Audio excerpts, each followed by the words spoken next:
कल रात एक ऐसा वाकया हुआ जिसने मेरी जिंदगी के कई पहलुओं को छू लिया। करीब 7 बजे होंगे, शाम को मोबाइल बजा। उठाया तो उधर से रोने की आवाज। मैंने शांत कराया और पूछा कि भाभी जी, आखिर हुआ क्या? उधर से आवाज आई, आप कहाँ हैं और कितनी देर में आ सकते हैं? मैंने कहा, आप परेशानी बताइए। और भाई साहब कहाँ हैं? माताजी किधर हैं? आखिर हुआ क्या? लेकिन उधर से केवल एक रट कि आप आ जाइए। मैंने आश्वासन दिया कि कम से कम 1 घंटा पहुंचने में लगेगा। जैसे तैसे पूरी घबराहट में पहुंचा। देखा तो भाई साहब, हमारे मित्र जो जज हैं, सामने बैठे हुए हैं। भाभी जी रोना चीखना कर रही हैं।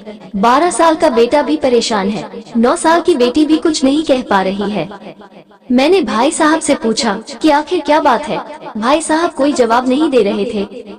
फिर भाभी जी ने कहा, ये देखिए, तलाक के पेपर ये कोर्ट से तैयार करा के लाए हैं। मुझे तलाक देना चाहते हैं। मैंने पूछा, ये कैसे हो सकता है? इतनी अच्छी फैमिली है, 2 बच्चे हैं, सब कुछ सेटल्ड है। प्रथम दृष्टि में मुझे लगा ये मजाक है, लेकिन मैंने बच्चों से पूछा, दादी किधर है? बच्चों ने बताया, पापा ने उन्हें 3 दिन पहले नोएडा के वृद्धाश्रम में शिफ्ट कर दिया है। मैंने घर के नौकर से कहा, मुझे और भाई साहब को चाय पिलाओ। कुछ देर में चाय आई।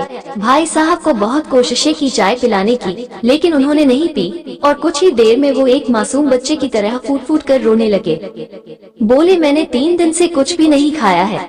मैं अपनी 61 साल की माँ को कुछ लोगों के हवाले करके आया हूँ। पिछले साल से मेरे घर में उनके लिए इतनी मुसीबतें हो गई कि पत्नी भाभी जी ने कसम खा ली कि मैं माँ जी का ध्यान नहीं रख सकती। ना तो ये उनसे बात करती थी और ना ही मेरे बच्चे बात करते थे। रोज मेरे कोर्ट से आने के बाद माँ खूब रोती थी। नौकर तक भी अपनी मनमानी से व्यवहार करते थे। माँ ने 10 दिन पहले बोल दिया, बेटा तू मुझे ओल्ड एज होम में शिफ्ट कर दे। मैंने बहुत कोशिशें की पूरी फैमिली को समझाने की, लेकिन किसी ने माँ से सीधे मुंह बात नहीं की। जब मैं 2 साल का था तब पापा की मृत्यु हो गई थी।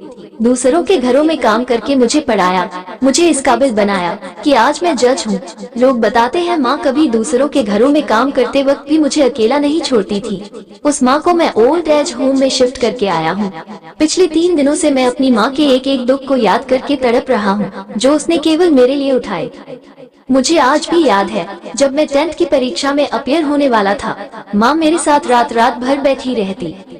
एक बार माँ को बहुत फीवर हुआ। मैं तभी स्कूल से आया था। उसका शरीर गर्म था, तप रहा था। मैंने कहा, माँ तुझे फीवर है? हंसते हुए बोली, अभी खाना बना रही थी इसलिए गर्म है। लोगों से उधार मांग कर मुझे दिल्ली विश्वविद्यालय से LLB तक पढ़ाया। मुझे ट्यूशन तक नहीं पढ़ाने देती थी कि कहीं मेरा टाइम खराब ना हो जाए। कहते कहते रोने लगे और बोले, जब ऐसी माँ के हम नहीं हो सके तो हम अपने बीवी और बच्चों के क्या होंगे?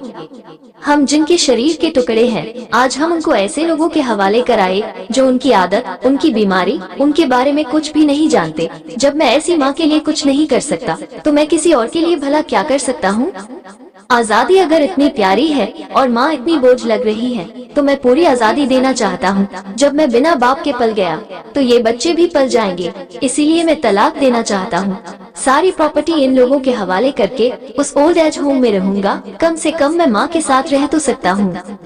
और अगर इतना सब कुछ करके माँ आश्रम में रहने के लिए मजबूर है, तो एक दिन मुझे भी आखिर जाना ही पड़ेगा। माँ के साथ रहते रहते आदत भी हो जाएगी। माँ की तरह तकलीफ तो नहीं होगी। जितना बोलते उससे भी ज्यादा रो रहे थे। बातें करते करते रात के 12:30 हो गए।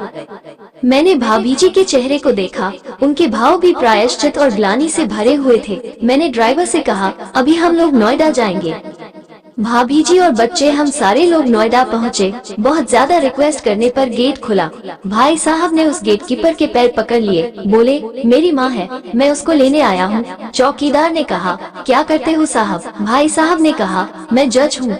उस चौकीदार ने कहा, जहाँ सारे सबूत सामने हैं, तब तो आप अपनी माँ के साथ न्याय नहीं कर पाए, औरों के साथ क्या न्याय करते होंगे साहब? इतना कहकर हम लोगों को वहीं रोककर वो अंदर चला गया। अंदर से एक महिला आई जो वार्डन थी। उसने बड़े कातर शब्दों में कहा, 2 बजे रात को आप लोग ले जाके कहीं मार दे तो मैं अपने ईश्वर को क्या जवाब दूंगी? मैंने सिस्टर से कहा, आप विश्वास करिए, ये लोग बहुत बड़े पश्चाताप में जी रहे हैं। अंत में किसी तरह उनके कमरे में ले गई। कमरे में जो दृश्य था उसको कहने की स्थिति में मैं नहीं हूँ। केवल एक फोटो जिसमें पूरी फैमिली है और वो भी माँ जी के बगल में, जैसे किसी बच्चे को सुला रखा है। मुझे देखी तो उनको लगा कि बात न खुल जाए, लेकिन जब मैंने कहा हम लोग आपको लेने आए हैं, तो पूरी फैमिली एक दूसरे को पकड़कर रोने लगी। आसपास के कमरों में और भी बुजुर्ग थे, सब लोग जाग कर बाहर तक ही आ गए। उनकी भी आंखें नम थीं। कुछ समय के बाद चलने की तैयारी हुई। पूरे आश्रम के लोग बाहर तक आए। किसी तरह हम लोग आश्रम के लोगों को छोड़ पाए। सब लोग इस आशा से देख रहे थे कि शायद उनको भी कोई लेने आए। रास्ते भर बच्चे और भाभी जी तो शांत रहे, लेकिन भाई साहब और माताजी एक दूसरे की भावनाओं को अपने पुराने रिश्ते पर बिठा रहे थे। घर आते आते करीब 3:45 हो गया। भाभी जी भी अपनी खुशी की चाबी कहाँ है ये समझ गई थी। मैं भी चल दिया, लेकिन रास्ते भर वो सारी बातें और दृश्य घूमते रहे। माँ केवल माँ है, उसको मरने से पहले ना मारे।